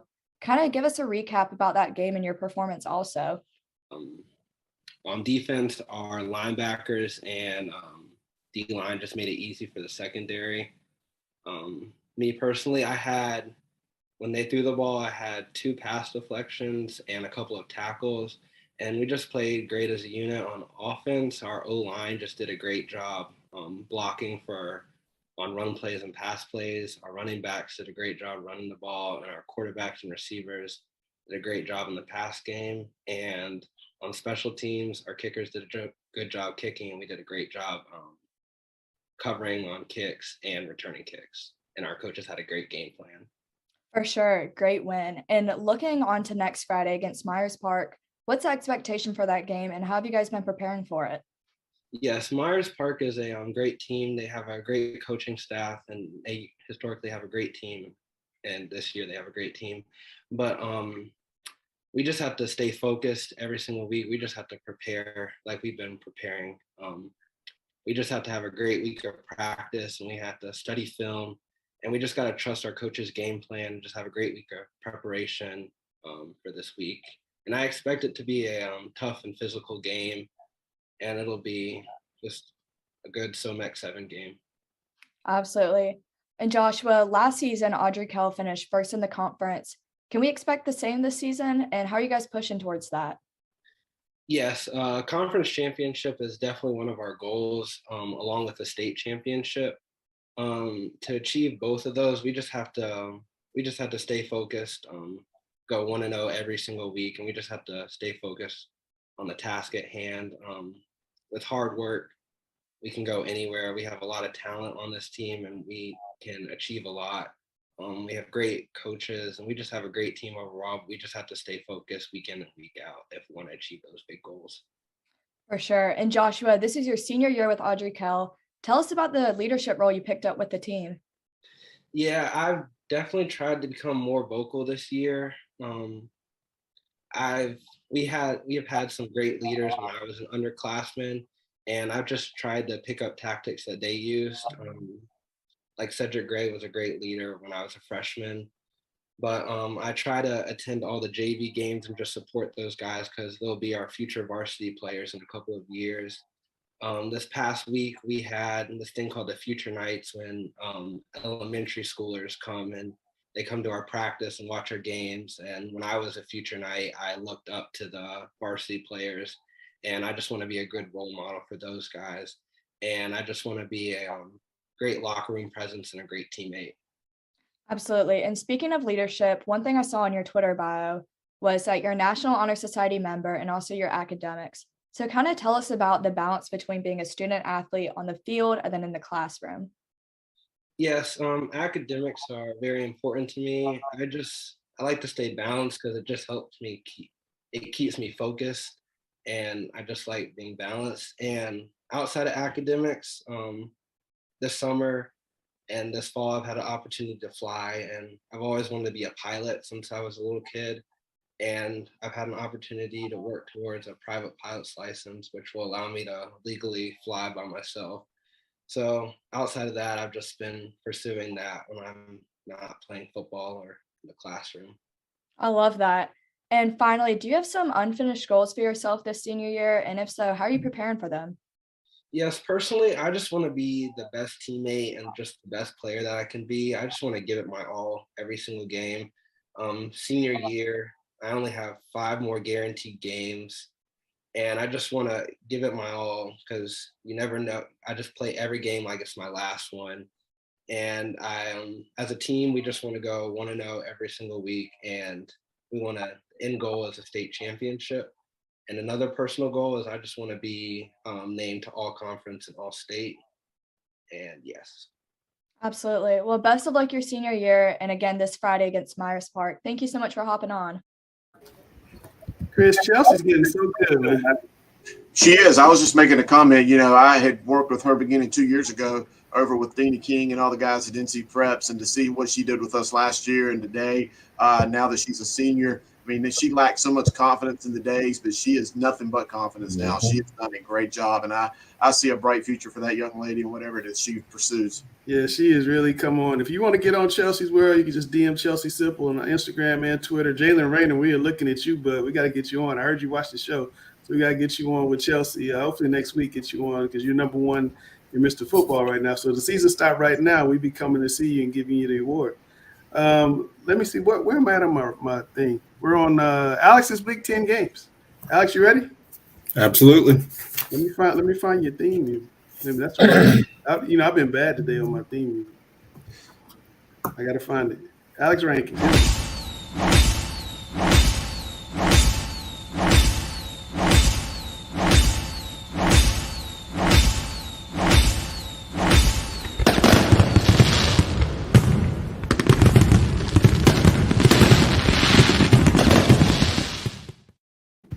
Man, I'm way off. I did the wrong thing. I was doing games and I played rankings. Hey, don't worry. I'll get you right back on because I'm fired up for this one. I've been fired up all show, by the way. Let's do rankings since I just introduced that. Here you go.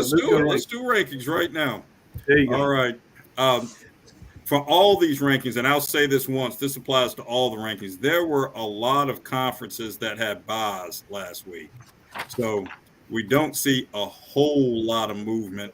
This 1A, Tarboro just continuing on. Robbinsville getting ready for its big run of mountain showcase games over the next few weeks with Swain and Murphy coming up. But pretty much the status quo here. Christ the King jumps in at 5-0. So we'll go from there. But, yeah, not a whole lot of turnover here. All right.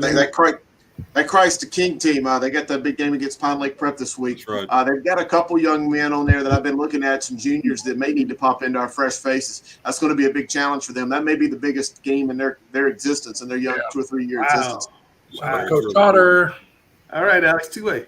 All right, same thing. We talked about Folger Boaz a little earlier. Again, bye week for a lot of schools, not a whole lot of turnover. East Surrey, Reedsville, Wallace, Rose Hill, and Burns with that Cleveland County fight club. I say this every week, but Shelby's 3-3 now. They're not underwater anymore. I'm just saying. They're not underwater anymore, but they're not over the top yet. We all know what Shelby. I'll bet you lunch in December they'll be somewhere. Oh, Shelby's still the favorite. I bet you that. I bet you lunch they already are. We know that. But they won't be home in December. That's what I'm trying. We know that. All right, it's going to play out. We know that. 3A, Alex. Here we go. Same type of thing here. A lot of buys. Kings Mountain just continuing on with that Cleveland County Fight Club. Looking forward to South Point and that big game with Crest this week. We'll talk about that a little later. But the buys, once again, not a whole lot of turnover. All right. Don't sleep on Northern Nash. They are top 3 good, I'm telling you. No, they're not. Nobody is going to either somebody's coming out of Cleveland County or South Point there or Dudley before it plays out in the end. Northern Nash is not that level. And yeah, I said it. So if Northern Nash wants to use that as bulletin board material, go ahead. They will. Go ahead and clip this segment for December. Yeah, we will definitely do that. 4A Fight Club. What we got? Huff moving up, I see. Same thing. East Forsyth with the big showdown with Mount Tabor this week. That'll be very good. We talked about Grimsley earlier in the show. Huff with the big win last week. Newbern continues rolling after that big win at Havelock a week ago. Cleveland still undefeated, even with Hampton and Locklear having moved on. I mean, really just showing the depth of that program there. Coach of the year consideration from Cleveland. He's doing a really good job. Scott Riley, yes. Scott Riley is a Cardinal Gibbons graduate, by the way. Here we go. But go ahead and say the name. Let's just get it in. You got to say it every week. Just go ahead. Work it in. Work it in. What? Work that name in. Go ahead. Hey, you were the one who drew up the script for tonight. Drew's defense is number 7. You were the one who drew up the script for tonight, not me. We got to say it every week. Nick Drew's defense is coming in at number 7. All right. Yes, and yes, just once again, what'll be interesting for a lot of these teams, Cardinal Gibbons included, is with conference play getting in swing, and we see a number of schools who have favorable matchups after tough non-conference schedules, and see how they do if they coast through conference play and then have to ratchet it back up at the end. A number of schools are going to be in that situation. We'll see how it goes. Always a tough situation. Let's talk about the Big Ten games in the state, Alex, real quick. Absolutely. Yeah, I'd like to begin by saying I'd like to call on all the DJ McFadden haters once again that we talked about earlier in the show, that these are the same haters who have gone into hiding this week because the Charlotte-Mecklenburg school schedule this week has been rendered insignificant, irrelevant, and obsolete with respect to the rest of the state. You realize that this week's Charlotte-Mecklenburg schedule, frankly, is the worst single-week schedule we've seen from CMS in more than 10 years.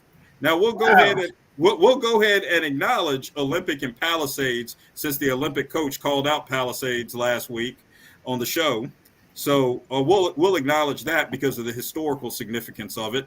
But other than that, notice you don't see a single CMS game on this schedule, because the CMS schedule this week is a joke. Okay, so that being said, okay, all right. Tell me about East Forsyth and Mount Tabor. Let's talk about a couple of these games up there before we turn Grice loose. East Forsyth and Mount Tabor, you're talking about programs that have either played for and won state championships in the last 3 years in the 4A and 3A classification. An intra-county rivalry, always very fun there. That Hoke and Richmond game is in there primarily. Hoke had its most compelling win in recent memory a couple weeks ago versus Scotland. So just the chance to go Scotland and Richmond, that's just something to pay attention to right there. Northeastern and Hertford County, that's northeastern North Carolina at its finest, up toward the Outer Banks and the coast. A good Region 1 battle right there. I talked about Robbinsville and Swain. Anytime Robbinsville gets together with Swain or Murphy, that's always a big deal right there.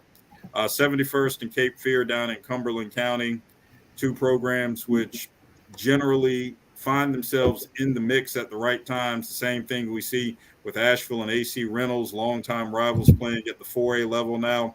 Olympic and Palisades, very much a historic matchup because of the role that Palisades played in transforming the Olympic program just from a numbers perspective.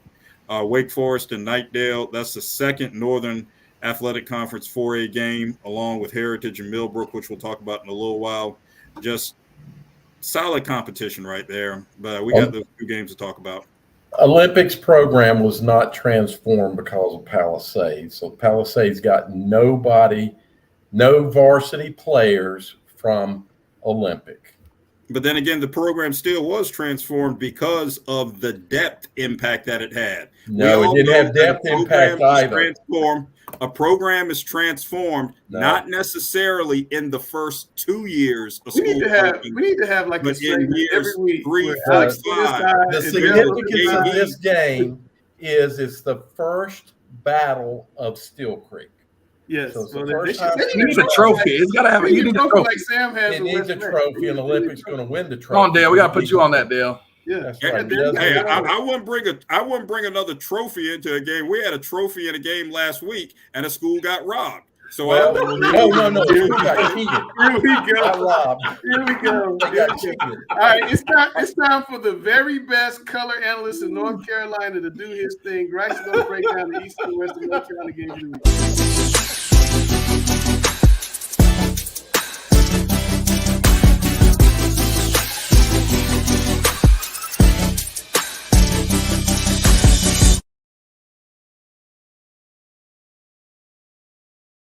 All right, Grice. I had a mother call me from Burlington and said that I'm Western biased because I always start out this segment with the Western team last. So we're going to do the Western team first. Tell me why South Point's going to beat Chris.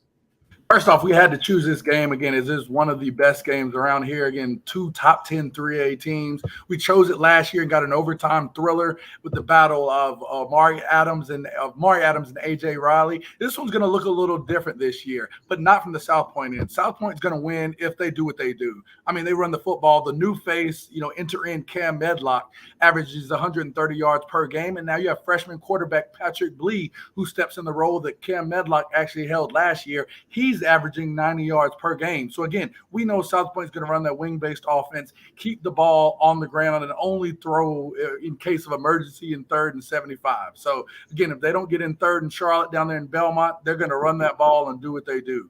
The second piece here, if they pass the test, pass the test, of course, that pun there with another pass forward team and stifle Green in this Crest offense. They handled Stuart Kramer's Justin Roquemore, who's one of the best quarterbacks, of course, in that area. Handled him well, picked him off. Micah Stowe and Jaquise Rump both had interceptions. They'll need to have that same type of production and get those same type of turnovers against another pass-first offense to make sure that they do well. And finally, we got to control the clock. We know Crest has, in their game with Shelby was a great example of that. If they get the ball and they get enough time, they're going to put up big points. And the biggest kryptonite for a run-first offense is to have to play from behind and score very quickly. South Point is at their best when they can slowly matriculate the ball down the field, control that clock, and make sure that they're always ahead. Matriculate down the field. Tell me why Crest is going to win. I mean, it's pretty simple. Natavius Husky's got to get the ball to Javarius Green. You've seen him already on our Mr. Football list, on our Sweet 16. He's up there for a reason. He's one of the best receivers in this state, and he's a guy getting about 5'10", 190 pounds, so a big enough body, and he accounts for over 50% of the team's receiving yards. So Husky's been getting the ball to Green all year so far. It shouldn't change in this game, and to be successful, they've got to get that ball to him. They got to improve on defense. I mean, they've been giving up almost 30 points per game, almost gave up 600 yards versus Shelby. Luckily, they were able to get out of that game with a win. If you give up this many yards against a run-first offense, you're not going to touch the ball enough to win this game. So it's going to be a situation where Cole Crocker and Desmond Porter, the two leaders of that defense that are tackling machines for them, have to step up and stop the run. There's nothing else that matters here but stopping that run, or at least slowing it down and putting them in third and long situations to force them to do something that they're not comfortable with just throwing the football. And finally, the supporting cast on offense will need to make a big play. So we know South Point's a good team. They're going to be a good defense. All eyes are going to be on Javarius Green. Someone on offense is going to have to make a big play. We're looking at you, Malachi Addison, Brandon McCall, two other receivers, big play receivers with high yards per catch. They're going to be needed whenever you've got everybody and all the attention on Green. They're going to be needed in that one-on-one situation to come down with the big time catch. All right, let's go up I-85 and tell me why Millbrook's going to win their big game.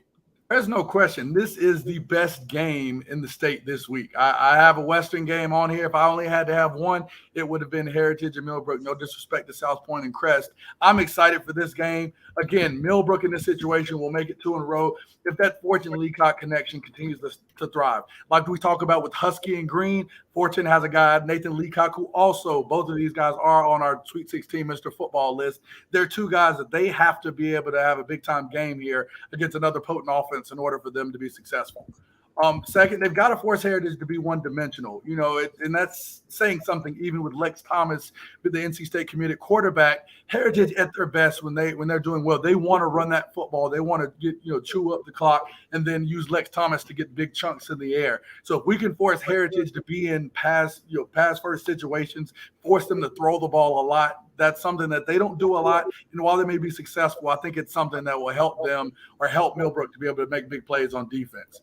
And then finally for them, they've got to stay in the moment. I mean, you've got so many things, they get distracted by avenging last year's loss, looking at the Fortune versus Thomas battle. We hope, Mason doesn't come in here trying to prove himself against another top quarterback in the city, or even for Millbrook looking ahead to that big-time Roseville matchup. They've got a lot of things going on, a lot of pieces here that are, swirling around. If they stay in the moment in this big-time matchup, which is tough to do in a tough conference, they're able to do that. They're going to win this football game.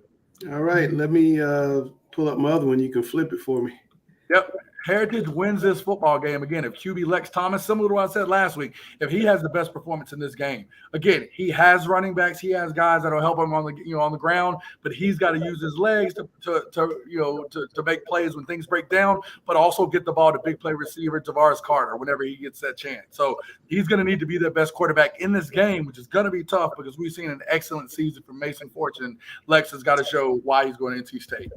The second piece here, they've got to establish that ground game to keep the Millbrook offense off the field. I think in the Broughton game, they ran for over 300 yards. That duo of Colson Fields and Jacob Lambert, they get big runs. They're able to churn those and take those 5-yard gains and get some yards after contact to keep those chains moving. That will keep that ball away from the talented Millbrook offense. That will force, the Millbrook offense to really operate a little faster, maybe do a little more than they have to, and maybe force some turnovers there. So keep that ground game going. Do what Heritage wants to do to be successful. And then finally, the defense has to avoid giving up big plays. They gave up 270 yards rushing in the South Granville game. They've got to avoid that against another big play offense. And while Millbrook hasn't, really run the ball or established a run like that, we do know if they let Nathan Leacock get explosive or get an opportunity to make a play, he's going to make a play, and Millbrook is going to put some points on the board. So the defense has got to avoid giving up the big play for them to be successful in this game. All right, Chris, you had a thought?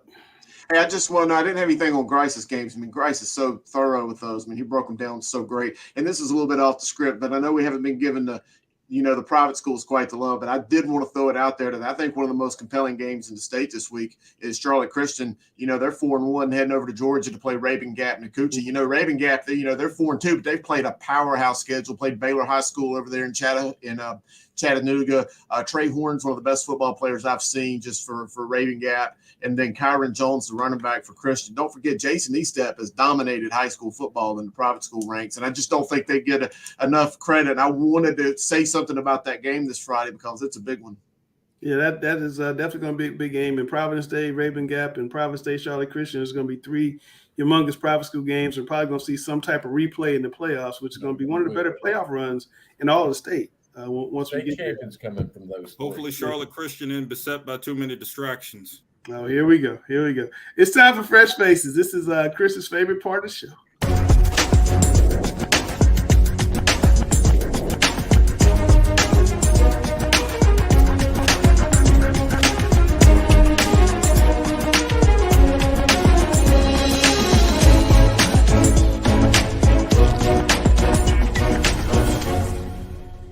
All right, my man, Coach Grice, here we are again for Fresh Faces. This is my favorite segment of the show where we highlight tomorrow's superstars today here on Talking Preps.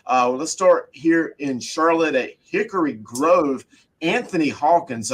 This young man is a sophomore, by the way, had 24 carries and a school record 323 yards. That's right, I didn't stutter, folks. 323 yards. 4 touchdowns, and a 35-20 victory over Northside.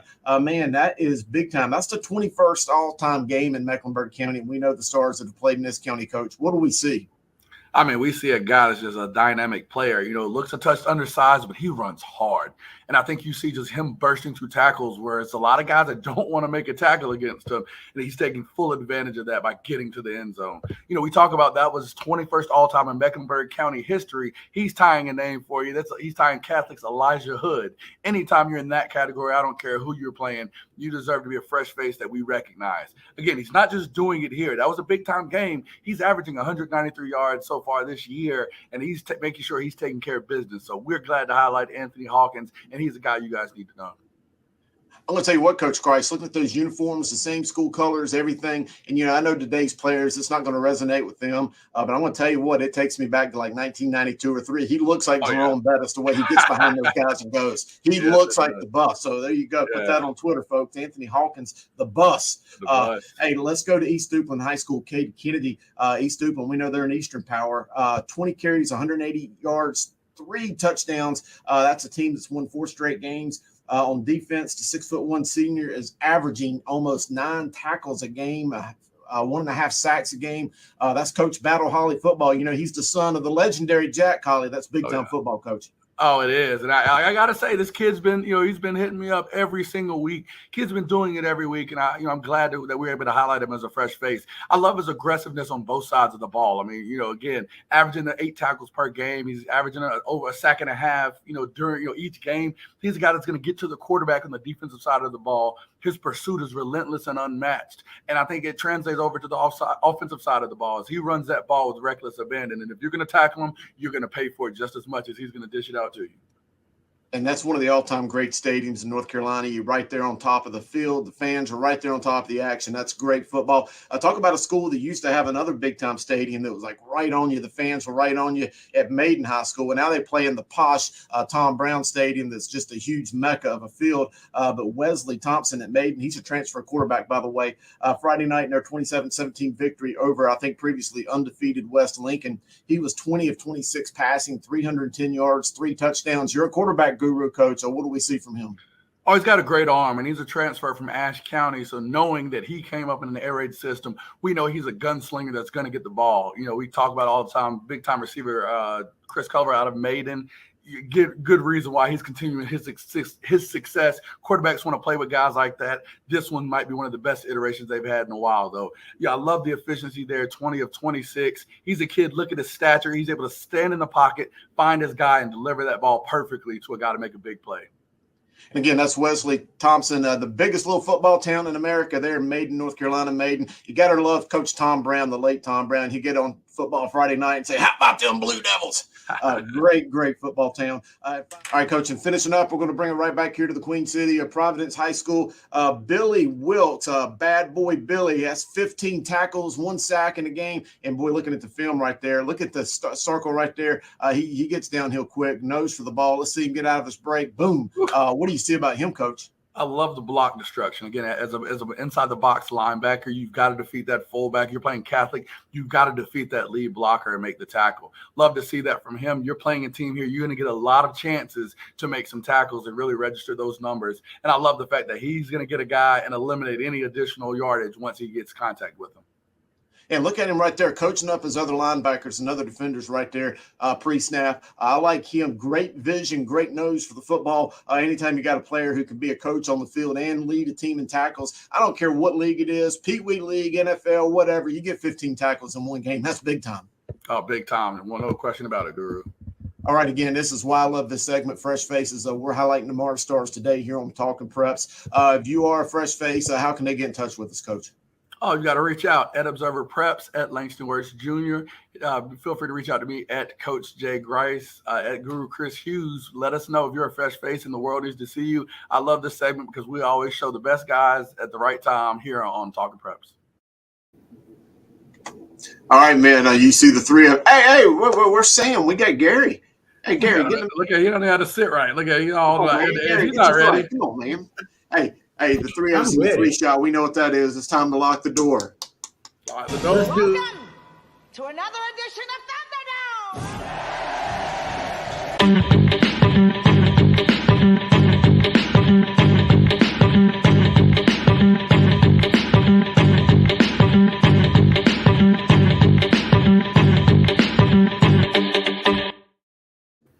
All right, here we are for Coach versus Coach. I've got Gary, the Hall of Famer, against the future Hall of Famer and Coach Grice. Both of them are going to have a great battle tonight. Coach Grice, you're the home team tonight, so you get to receive or defer. What's the choice? What you mean? The home team? He's the away team. He's got to call it. Yeah, he didn't get it. I'm going to take Sam's spot, and I'm going to defer like he always does. That works. I'll take it. Okay. All right. Hey, question number 1. Does the home field matter when deciding to kick or tie for 2 in the win? And before I give it to you to answer, I want to hear what a state championship winning coach has to say on the matter. So let's look at Coach Mike Brodowitz.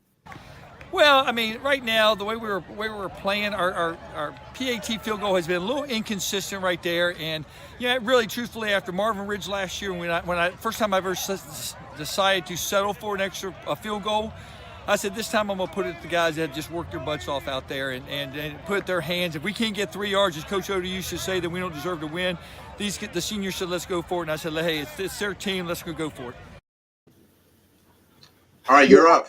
I don't think it matters. I mean, I think, honestly, I think the bigger piece there, and I think what he kind of talked about is one, just your offense. If you feel like you're the better team, clearly he thought, referenced the great Coach Odo, he references that, hey, my offense is better than yours. I know how to get 3 yards, and there's nothing you can do about it. And you're too tired to stop me. And I think that's the decision and mentality that he had. And to me, don't care if I'm playing on Pluto. If my offense is better than yours and I can get 3 yards, I'm going to get it. We're going to dance on the moon.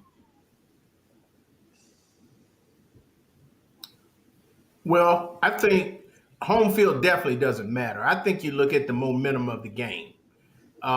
If you've had the momentum, you've come back from a long ways down, go ahead and finish it off.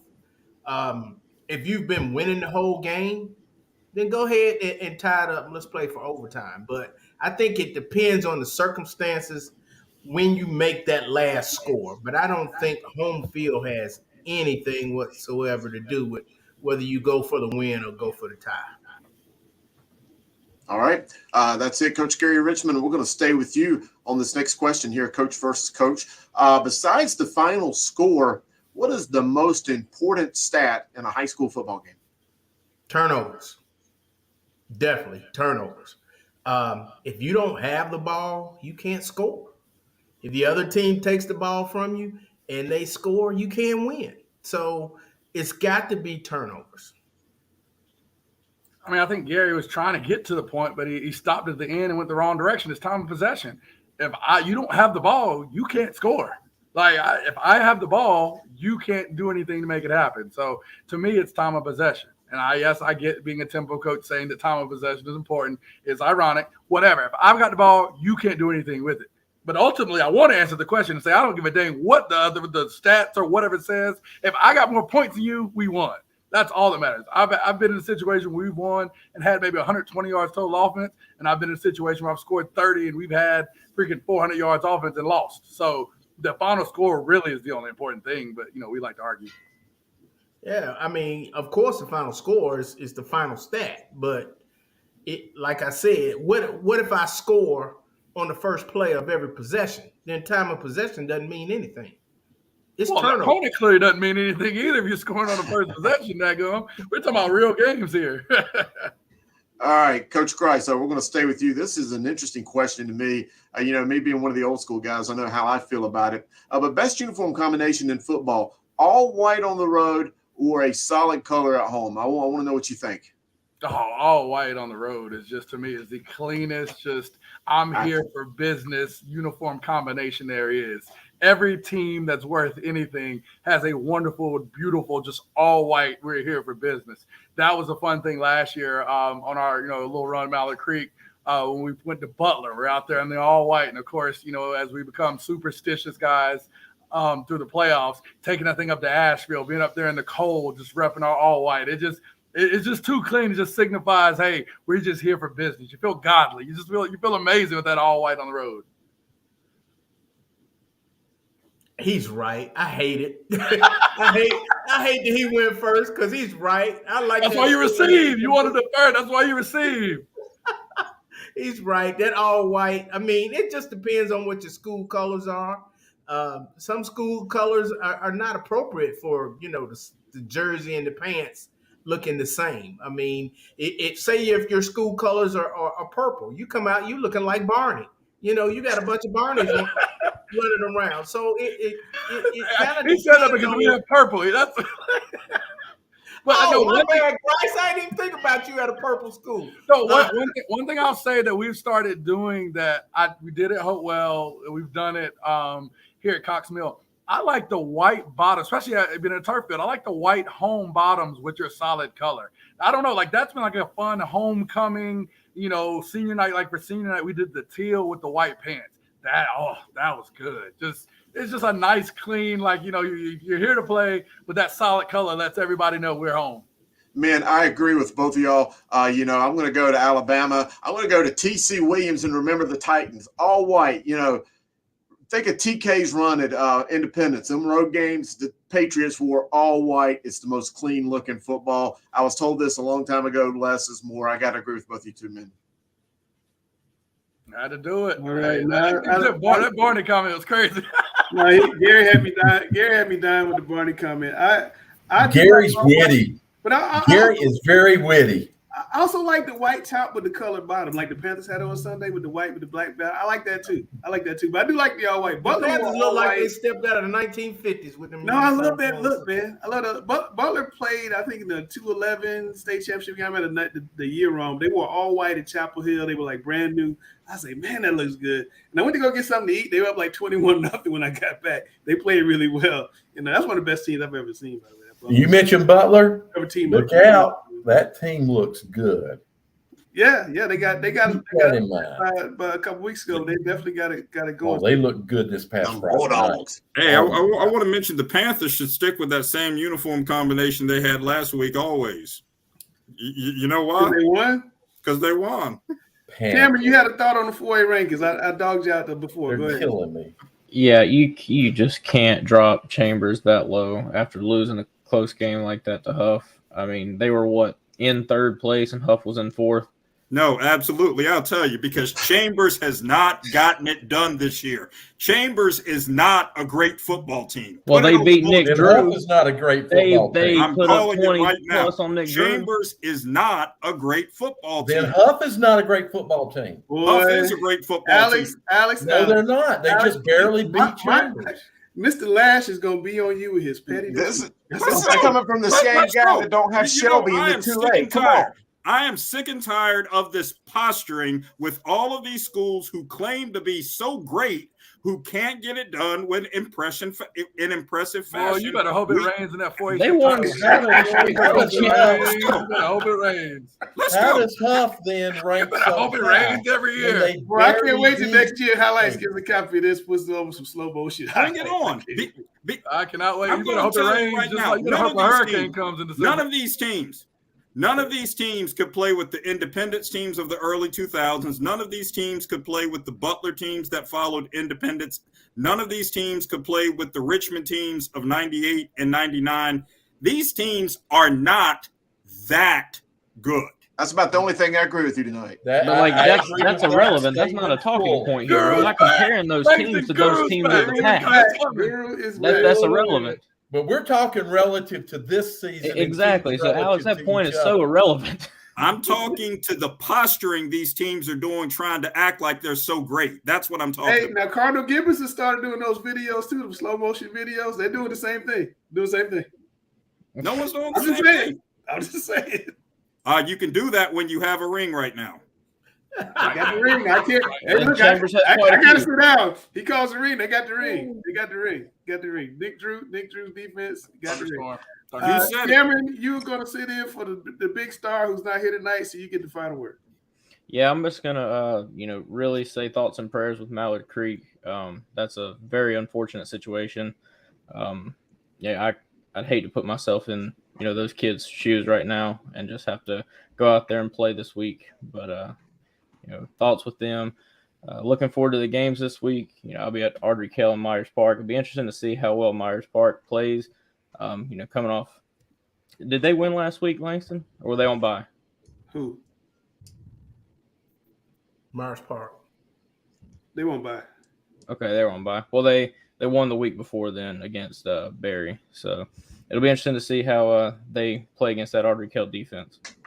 Yeah, Cameron, we can't give you the last word and we have dead air, man. You gotta you gotta have it ready. You gotta be like Sam. Come on, you got eyebrows and getting your hair looking, You started so great.